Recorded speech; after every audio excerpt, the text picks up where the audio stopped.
पिला माने study success channel रे मो गोपबंधु आज वीडियो रे समस्त को स्वागत जनाऊँ। तो पिला माने आमे तम इतिहास बही रो सेकेंड चैप्टर जार ना होची भारत रे असहयोग आंदोलन ए चैप्टर टाको आमे पढुथिला। तो पूर्व वीडियो रे आमे को कारण द्वारा आम भारत रे असहयोग आंदोलन हेइतला सेही सब कारण गुडी को आमे पढी सारिजे।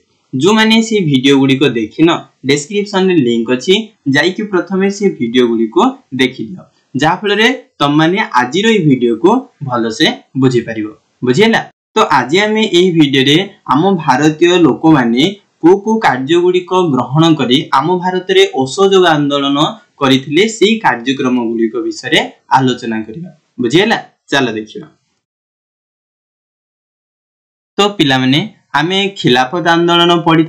तो सेही खिलाफत आंदोलन ही गांधी जी हिंदू और मुसलमान मान को एकत्र करी से कौन करथिले ना असहयोग आंदोलन रो डाकरा देथिले जहा फल रे आम भारत रे 1920 अगस्त मास 1 तारिख रे असहयोग आंदोलन आरंभ होइतिला। तो एतिके तो आमे पढ़ीथिला। बुझियला कि नि। तो एई असहयोग आंदोलन भारत रे आरंभ हो जाइतिला सत किंतु आम भारत रो जो राजनीतिक अनुष्ठान थिला भारतीय जातीय कांग्रेस सेठारे गृहीत होई नथिला। तो मान को मन रे प्रश्न उठुथो सर भारतीय जातीय कांग्रेस रे एई गांधी जी को असहयोग प्रस्तावटा गृहीत होबा कोन दरकार। देखो आम भारत रे जो आंदोलन गुडी को हेथाय सेटा कांग्रेस द्वारा हेथाय। जदि कांग्रेस द्वारा आंदोलन गुडी को हैला ताहले सेटा आम भारत रे गुडी व्यापक रूप धारण करिथाय। तेनु एई गांधी जी को असहयोग आंदोलन मध्य कहबा कथा ना कांग्रेस रे गृहीत होबा नित्यांत आवश्यक थिला। जा फल रे ई गांधी जी को असहयोग प्रस्तावटी हैला कांग्रेस रे गृहीत करिया पई 1920 मसिया सेप्टेम्बर मास 4 नी की 9 तारिख पर्यंत कलिकता रे कांग्रेस रे एक स्वतंत्र अधिवेशन बसिला। सर स्वतंत्र अधिवेशन बोले कोन ना गोटे सभाटे बुझै नै गोटे सभाटे बसैले एवं सेही सभा रे गांधी जी को सेही असहयोग प्रस्तावटा को गृहीत कराला। गांधी जी को सेही असहयोग प्रस्तावटा आनी की आगत कराला। जेते बेले से कांग्रेस रे गांधी जी को असहयोग प्रस्तावटा आगत हला तो सेठारो कांग्रेस रो नेता माने से असहयोग प्रस्ताव उपरे आलोचना पर्यालोचना कले एवं आलोचना पर्यालोचना करी कांग्रेस रो नेता माने बुझिले जे इंग्रेज मानको ठारो जदि आमे कोन करबा भारत को मुक्त करबा को हेले गांधी जी को एई असहयोग आंदोलन करबा नित्यांत आवश्यक। तेनु से कांग्रेस रो नेता माने मध्य राजी हेले आम भारत रे असहयोग आंदोलन करिया पे। तो एई प्रस्तावटा कहला कइलो 1920 मसिया डिसेंबर मास रे गोटे कांग्रेस रो गोटे कहितला कइलो वार्षिक अधिवेशन बसिला नागपुर ठारे बसिला। सेही ठारे कांग्रेस रो नेता माने एई प्रस्ताव को कोन गेले अनुमोदन कर देले से माने मध्य राजी हे गेले। तो एठु पूरा पूरी आम भारत रो समस्त नेता और गांधी जी माने कोन कले राजी हेले जे भारत रे असहयोग आंदोलन करबा। जहा फल रे से माने कोन कले किछिटा कार्य स्थिर कले एई कार्य द्वारा आमे कोन करबा भारत रे असहयोग आंदोलन करिया बोली से माने कोन कले किछिटा कार्य स्थिर कले सेही कार्य गुडी का आमे देखो पढिबा। तो असहयोग आंदोलन रो कार्यक्रम इंग्रेज रो समस्त अनुष्ठान गुडी को वर्जन करिबा आ कोन करिबा विदेशी जिंस गुडी को समस्त वर्जन करिबा एटा थिला असहयोग आंदोलन रो मूल नीति। तो पिला माने आमे जो असहयोग आंदोलन रो कार्यक्रम को दुईटी पर्याय रे पढिबा।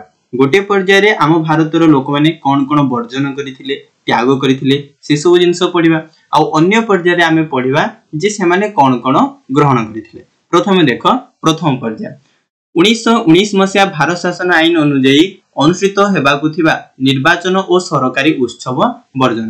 जो आम भारत रे 1919 मसिया भारत शासन आईन लागू हैला सेथिरे विभिन्न नीति नियम थिला जे ए तारिख रे निर्वाचन हबो सरकारी उत्सव हबो से सब जिंस को आम भारत लोक माने त्याग कले वर्जन कले। बुझियला।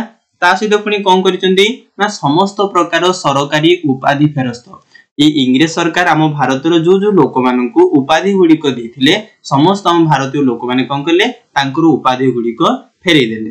तापरे पुनी कोन सरकारी पदवी रु इस्तफा प्रदान आम भारत रो लोक माने जो माने भी इंग्रेजी कोन करथिले चाकरी करथिले सरकारी चाकरी रु तांको पदवी रु सब जे कोन कर देले इस्तफा दे देले। बुझियला।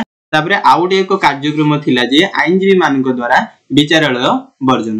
देखो आईनजीवी बोले कोन वकील हैला से वकील माने कोर्ट गुडी को कोन कर देले वर्जन कर देले। नेक्स्ट कार्यक्रम छात्र छात्री मानक द्वारा जो आम भारत रो जेतिकी भी छात्र छात्री थिले से माने कोन कले समस्त सरकारी विद्यालय गुडी को त्याग कले वर्जन कले ता सहित महाविद्यालय गुडी को मध्य वर्जन कराला। तापरे विदेशी द्रव्य गुडी को वर्जन कले आम भारतीय मानको कहला जे केही मध्य विदेशी बा से इंग्रेज मानकर द्रव्य गुडी को ग्रहण करिवनी से मानकर लुगा ग्रहण करिवनी बुझियला कि तेनु विदेशी द्रव्य और विदेशी लुगा को मध्य वर्जन कराला। तो एटा थिला प्रथम पर्याय। ए पर्याय तुम माने देखि पारलो जे आम भारतीय लोक माने सब जिंस को कोन कले त्याग कले वर्जन कले। तापरे देखिबा सेकंड पर्याय। सेकंड पर्याय अर्थ होची से माने किछटा जिंस को ग्रहण करिथिले गठन करिथिले। देखो से सब हमें देखिबा। तो प्रथम होची खदी और ग्राम उद्योगर प्रसार। देखो प्रथम पर्याय हमें देखिला जे सेठी कहिछि कहलो समस्त लोक माने कहउथिले विदेशी द्रव्य को वर्जन कर देले विदेशी लुगा वर्जन करले। जदि हमें निजे से सब जिंस तयारी करबानी ताहले कोन व्यवहार करबा कोन पिंदिबा। तेनु गांधी जी कहले निजे खदी तयारी कर ता सहित ग्राम उद्योग उद्योग अर्थ शिल्प गारे छोट छोट शिल्प गुडी को तयारी करी जिंस गुडी को तयारी कर जा फल हमें से गुडी को कोन करबा व्यवहार करबा ए जिंस गठन कर बोली गांधी जी कहले। ता सहित पुणी कोन कहला ना हिंदू और मुसलमान माननको मध्यरे एकता सृष्टि। देखो ना गांधी जी बुझी पारिथिले जे ना हिंदू माने केवल जदि लढिबे विद्रोह करिवे ताहले इंग्रेज मानको ठारो जिति पारिवेनी कि केवल मुसलमान माने मध्य लढिले इंग्रेज मानको ठारो जिति पारिवेनी। तेनु हिंदू और मुसलमाननको मध्यरे एकता आनिबा नित्यांत आवश्यक। तेनु उडे कार्यक्रम थिला जे हिंदू और मुसलमाननको भितरे एकता सृष्टि करिवा। तापरे होची अस्पृश्यता निवारण। आम भारतर लोक माने जो धर्म धर्म नारे जाति जाति नारे जो कहिथिले कहलो भेदभाव थिला छुआ छुआ भेदभाव थिला ए सब जिंस दूरीकरण कले जाय कि हमें कोन करिवा भारतीय लोक मानको ठीक एकता आनी परिबा आ से एकता ही इंग्रेज मानको कोन करि परिबा ना भारतरो विताड़ित करिवारे सफल होई परिबो। तेनु एठारे उडे कार्यक्रम थिला जे अस्पृश्यता निवारण। तापरे होची जातीय शिक्षानुष्ठान गुडी को स्थापन। देखो हमें सरकारी विद्यालय गुडी को महाविद्यालय गुडी को वर्जन कराला। जदि से सब जिनसर वर्जन कराला ताहले पिला माने हमर अशिक्षित होई जिवे तो से माने पढिबे केमदी। सेतमे गांधी जी कहिले जातीय शिक्षानुष्ठान तयारी करो आम देशर लोक माने शिक्षानुष्ठान तयारी करो आ सेठी हम पिला माने पाठ पढंतु जा फल रे आम भारतर अशिक्षित नय कि आम भारत गुडी शिक्षित राष्ट्र तयारी हेई परिबो। तो ए सब गुडी को मध्य से माने ग्रहण कले।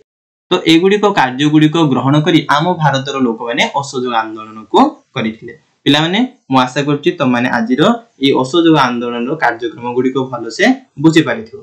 तो जो माने को आम वीडियो पसंद लाउछि तो वीडियो को लाइक करो आम चैनल को मध्य सब्सक्राइब कर दियो आ तुम सांग साथी जो माने भी आम वीडियो विषय रे जानि नांती से मानन को आम वीडियो गुडी को पठाओ। बुझियला।